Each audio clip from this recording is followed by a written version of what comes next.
Isang Camarines Norte sa mga lalawigang nakipagkaisa sa pagsisimula ng Brigada Eskwela kahapon. Bukod sa mga guro, kabilang sa mga nakipagtulungan sa programa ng DepEd ang mga magulang, mag-aaral, alumni at maging mga sundalo. Partikular na tinungo ng ating correspondent na si Orlando Encinares ang isang secondary school sa bayan ng Mercedes at narito ang kanyang report.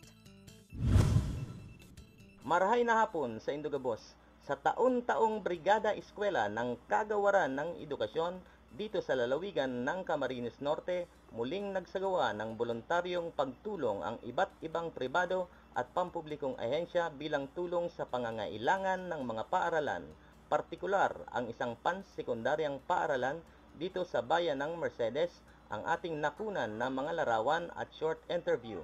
Bilang pagtugon sa panawagan ng Kagawaran, agad na nagkaroon ng motorcade kasama ang Pacific Coast of Mercedes Road Keepers Incorporated at nilibot nila ang buong bayan ng Mercedes at pagkatapos nito ay ang maikling programa bilang panimula sa formal na pagbubukas at pagsasagawa nito kahapon.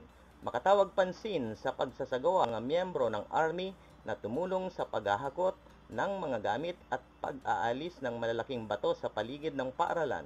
Kasama rin ang mga magulang, alumni, mga estudyante na naglilinis sa paligid ang makikita sa kabuuan ng naturang paaralan. Mas nakatawag ng pansin sa lahat ang isang bata na may kapansanan, person with disability, na nag-participate sa ginawang aktibidad. Agad nating nilapitan ito at sinubukan nating kapanayamin at hindi naman tayo nabigo sapagkat nagpaunlak siya ng panayam at ito ang kanyang naging mga pahayag. Ang magiging papel ko po sa Brigada Eskwela bilang isang batang may kapansanan, kaya magbibigay tulong po gabay sa aking mga kamag-aral kung paano nila linisin ng maayos ang kanilang mga silid-aral.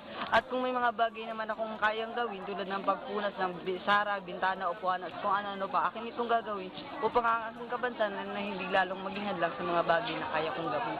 Namangha tayo sa kanyang naging pahayag sapagkat lubhang nakakahanga na sa kabila ng kanyang kapansanan ay nakuha pa niyang pumunta ng paaralan upang makiisa sa Brigada Eskwela.